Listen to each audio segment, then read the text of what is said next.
Happy Father's Day to all of you fathers and all of you who provide fatherly love and care. I suppose that many of you have plans for celebrating today. I assume that some of you will be treated with a wonderful chicken dinner in the park shortly after worship. I hope it's after worship. Anyway, some of you will be taken out somewhere else to dinner or lunch for a meal with your children. Some of you will go to your children's homes where a son or a daughter will make a special meal for you.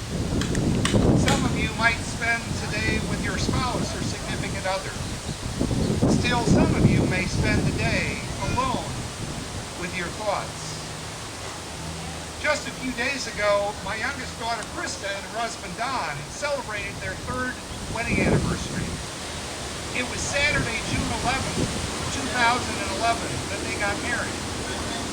On that day, I had the wonderful opportunity to walk my daughter down the aisle, or I should say the path, because it was an outdoor wedding.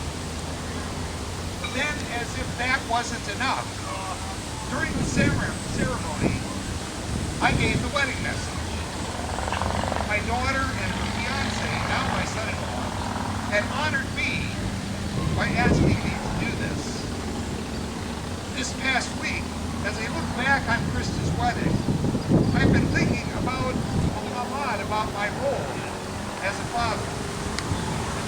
Who she is and who she will be in the future, at least in part, is a reflection of the example that her mother and I set for her as she was growing up. Now, as we say quite often in our household, when certain traits and attitudes surface in her, she is her mother's or her father's daughter. Now we're very pleased when the good attributes emerge. And when the quirky mannerisms come to light, well, we won't talk about that. Now this also triggered thoughts of my father, especially since he died on June 10th of 2002. I thought back on everything that he taught me. I thought back on the example he was for me. These are the reasons I am who I am today. Each of us is a legacy that our parents leave to the world. And whatever we teach our children is the legacy that we leave for future generations. We work hard at being good examples for our children, teaching them in their formative years by our words and our actions. And then there comes a time when we have done all that we can do. It is at that time that we release them to their own volition. We tell them that we have imparted to them all the knowledge that we can. We tell them to go, for it is now their time to use what they have learned to impact the world around them. We have given them roots, and now we give them wings. I'd like to read a portion of Psalm 8, which is the psalm that is assigned for this, the first Sunday after Pentecost. When I look at your heavens, the work of your fingers, the moon and the stars that you have established, what are human beings that you are mindful of them? Mortals, that you care for them, yet you have made them a little lower than God and crowned them with glory and honor. You have given them dominion over the works of your hands. You have put all things under their feet. Can you hear the echo of the creation story from Genesis in this psalm, Psalm 8? The psalmist is giving praise to God as the creator, the one who brought everything into being. As the old saying goes, a place for everything, and everything in its place. The beginning of Genesis chapter 1 tells us how God brought order out of chaos. It was God who worked to bring everything into existence, and all that God did was good. Then God bestowed the greatest honor of honors on human beings. God made human beings in the image of God, just a little bit lower than God, crowned with glory and honor, as the psalmist says. Then God gave human beings dominion over everything. God had done all the work, creating all that was needed for human beings to flourish. All that needed to be done, God did.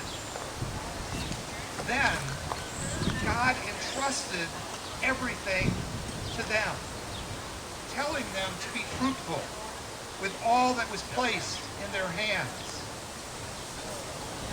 There are two words in here that are very important to understand. They are dominion and fruitful. Let's start with the word dominion. I opened up my trusty Encarta English dictionary and found the commonly understood definition for this word, dominion, meaning having ruling power or control. But I was struck by the second definition. Dominion also means sphere of influence, or somebody's area of influence. Then I looked up the word fruitful. Among other meanings given, the word fruitful means to be successful or beneficial, producing useful results or benefits. God's intent in giving all of creation over to human beings was not for their own personal benefits. It was not for self-aggrandizement or self-indulgence.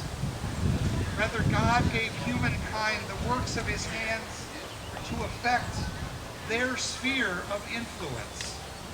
Humankind had seen God's gracious generosity in creation. Now, with all that God had given to them, humankind was to bring their influence to bear so that they might produce useful results or benefits, not just for their sake, but for the sake of the world. This is the legacy that God had intended for humankind from the beginning of time. As humankind saw and experienced the love that God has for them, they were to use all that they had been blessed with to bless others. Well, like Father, like Son, Jesus had set the stage for the commissioning of the disciples, as we read and heard in today's gospel from Matthew. Jesus had taught the disciples that, and all others who would listen, what the kingdom of heaven was like. He had been an example by bringing healing to many people, both Jews and Gentiles. He had fed multitudes of hungry people, both with foods to satisfy their physical hunger, and words of grace and mercy and love to satisfy their spiritual hunger. He had sent the disciples out as student missionaries so they could get some experience while they were still under his tutelage. Then he showed them the cost of discipleship and the rewards of following his example. He allowed himself to be arrested, insulted, spit upon, beaten, stripped naked, and nailed to a cross to be crucified. This he did for the salvation of the world, all because of the love that God has for all of creation. Now that his work had been completed, Jesus assigned the continuing task to those who follow him. His followers were to have dominion, to exercise their sphere of influence for others. They were to be fruitful, producing useful results by the inbreaking of God's kingdom on earth. They had to reach out to all nations and all peoples, baptizing them bringing them into the community of believers and teaching them about the love, grace, and mercy that God has for all of us in Jesus Christ. So a question for you today. Are you disciples of Jesus? Have you heard the call of God? Do you know of all those who are hungry and hurting, yearning to be fed, yearning for a word of grace and mercy? Jesus has a command and promise for you. Jesus has given you roots. Now you are given wings. His command for you is to go. For he has made everything ready and the time is now. His promise is that you will not be alone. For as you go, he will always be with you, no matter where you are. What a wonderful legacy this is. And how wonderful that God has given honor and glory to us by selecting us to play a part in passing God's legacy onto others.